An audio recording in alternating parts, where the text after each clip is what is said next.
Guys, आप सभी को हमारी तरफ से प्यार भरा नमस्ते। और आप लोग कैसे हैं? आशा करते हैं अच्छे ही होंगे, अपनी अपनी ज़िंदगी में स्वस्थ और मस्त होंगे। आप लोगों की दुआ से मैं भी अच्छी हूँ। आप लोगों का हमारे चैनल में स्वागत है और आप लोग हमारे साथ वीडियो में बने रहिए। मैं अभी एक कहानी सुनाऊंगी, अगर अच्छी लगे तो लाइक करना फ्रेंड्स, और कहानी को पूरा सुनिएगा तभी आनंद आएगा। तो आप लोग कहानी को पूरा सुने, अच्छी लगी तो लाइक करें, कमेंट करें। और कहानी का नाम है कामचोर बेटे। तो आप लोग हमारे साथ बने रहिए, मैं अभी सुनाऊंगी। मोतीपुर गांव में एक बटुक नाम का व्यक्ति रहता था और उसके दो बेटे भी थे। बेटे बहुत आलसी थे, वो कुछ काम धंधा नहीं करते थे और दिन भर सोया करते थे। और बटुक लाल वो बूढ़ा हो चुका था, तो वो खेतों पर काम किया करता था अकेले ही। और वो उसके बेटे दोनों सोया करते थे, घर में बहुत आलसी थे। और एक दिन बटुक लाल ने कहा कि तुम लोग सोते रहते हो, मेरे साथ खेतों पर काम करने चला करो। तभी उन बेटों का नाम था रामू और श्यामू। तो दोनों ने कहने लगे कि मैं खेतों पर काम नहीं करने जाऊंगा, पिताजी मुझे सो लेने दो। तो बटुक लाल ने कहा कि हाँ, बहुत काम करते हो तभी तो सो रहे हो। रामू श्यामू बोले, मैं बैठे बैठे थक जाता हूँ, इसलिए पिता मुझे सो लेने दो। और मैं खेतों पे काम करने नहीं जा पाऊँगा क्योंकि वहाँ बहुत धूप लगती है। यह सुनते ही बटुक लाल अकेले ही खेतों पर काम करने चला गया। तभी वहाँ चंदू नाम का एक व्यक्ति आया और कहने लगा, बटुक लाल, अब ये तुम्हारे अकेले करने की खेती नहीं है, अपने बेटों को भी साथ में लाया करो और वो तुम्हारा हाथ बटाया करें। तभी बटुक लाल कहने लगे, क्या करे, वो इतने आलसी हैं। मैं रोज डेली कहता हूँ कि बेटा खेत में काम करवाने चला करो, लेकिन वो आते ही नहीं हैं। यह सुनते ही चंदू कहने लगे, चलो मैं तुम्हारा काम करा देता हूँ। और लोग जब बटुक लाल को अकेले काम करते हुए देखते थे तो उनको दया आ जाती थी, और इसी तरह से हर कोई उनका काम करवा दिया करता था। और उनके आलसी बेटे दिन भर सोया करते थे और कुछ भी काम धंधा नहीं करते थे। एक दिन बटुक लाल की तबीयत बहुत खराब हो गई और वो बिस्तर पर लेटे हुए थे। तभी उन दोनों बेटों को बुलाया और कहने लगे, बेटे, अब हमें लगता है मेरा अंतिम समय आ गया है और मैं बीमार पड़ गया हूँ। तो तुम दोनों लोग खेती पाती किया करो, और मैं अगर चल बसा तो कैसे तुम लोग खाओगे कमाओगे। यह सुनते ही रामू श्यामू बोले, पिताजी ऐसा मत कहिए और तुम ठीक हो जाओगे, अभी 2-4 दिन के बाद सही हो जाएगी तबीयत तुम्हारी। ये कहकर दोनों बेटे फिर चले गए और बिस्तर पर लेट गए, सोने लगे। तभी बटुक लाल ने बहुत देर तक सोचा और वो सोच करके कहने लगे कि मैं कैसे इनको समझाऊं। और यह कहते ही वो अपने बक्से के पास गए, बक्से में अपना सारा सामान रखते थे। और तभी रामू श्यामू दोनों ने उसको देख लिया, पिताजी को, और कहने लगे, पिताजी तुम्हारी तबीयत ठीक नहीं है और तुम इधर उधर टहल रहे हो, जाके आराम करो। और फिर से बटुक लाल बिस्तर पर लेट गया और उसकी तबीयत ज़्यादा ही खराब हो गई और बटुक लाल की मृत्यु हो गई। यह देखकर रामू श्यामू कहने लगे, अब क्या किया जाए, पिताजी की तो मृत्यु हो गई। और दोनों कहने लगे, चलिए कोई बात नहीं है, मैं पिताजी का अंतिम संस्कार कर देता हूँ। और दोनों ने अपने पिताजी का अंतिम संस्कार कर दिया और इसके बाद दोनों फिर से बढ़िया आराम से सोने लगे जैसे पहले सोते थे। और जब रोज डेली आराम करते रहते थे और उनके पास जितना पैसा था वो सब बेच करके खा गए थे। और इसके बाद उनके पास पैसा भी नहीं बचा। एक दिन दोनों ने देखा तो बिल्कुल पैसों से घर खाली था। तभी रामू श्यामू कहने लगे, अब क्या किया जाए, मेरे पास तो बचा हुआ पैसा भी खत्म हो गया है, अब मैं कैसे खाऊंगा।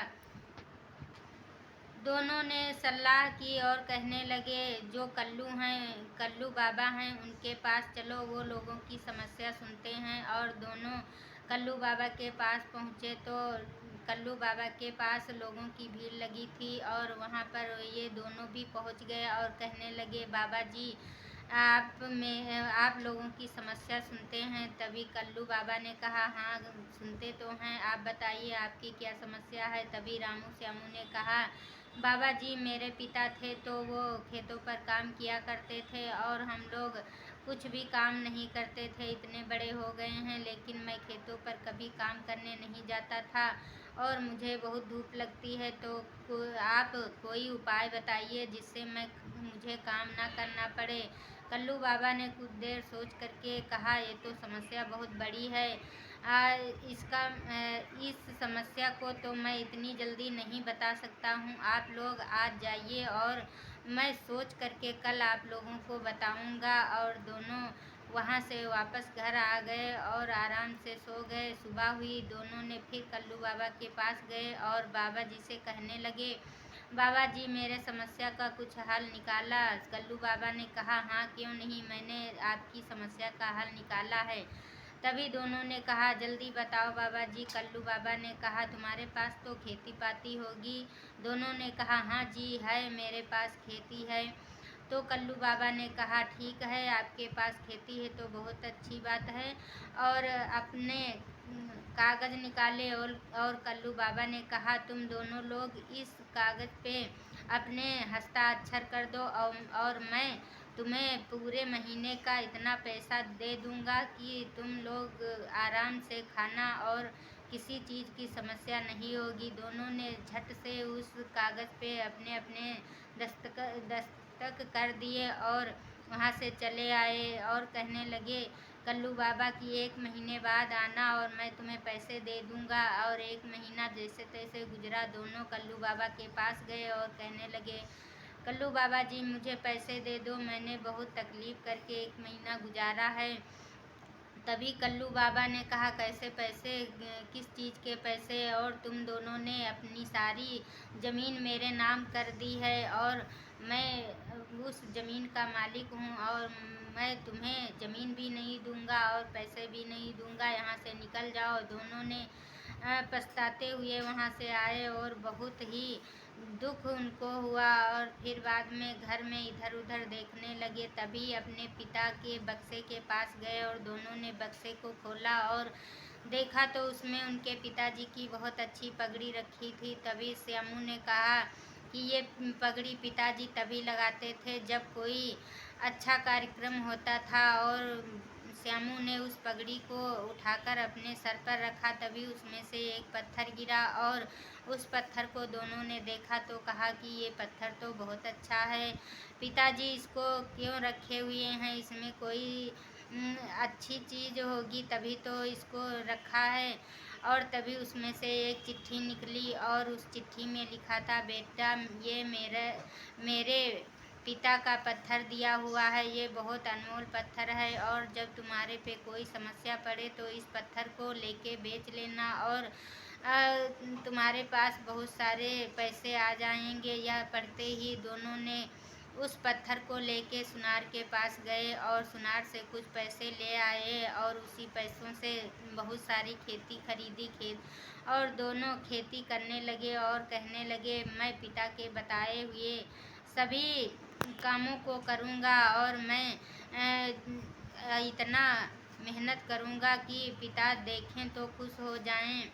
और दोनों आराम से मेहनत करने लगे और उसी से उनके यहाँ पैसे आने लगे, धन दौलत होने लगा। वो बहुत बड़े आदमी बन गए। और इधर कल्लू बाबा को पुलिस वाले पकड़ ले गए थे क्योंकि उन्होंने बहुत लोगों की ज़मीन इसी तरह से हड़प ली थी और उनको जेल में बंद कर दिया। और वो जो कल्लू बाबा रामू श्यामू की ज़मीन लिए थे वो भी रामू श्यामू को दे दी गई और रामू श्यामू अच्छे से खाने पीने लगे। उनके पास बहुत खेती हो गई और जब उनके पास पैसा हो गया तो दोनों ने सुनार के पास से उस पत्थर को फिर छुड़ा लाए।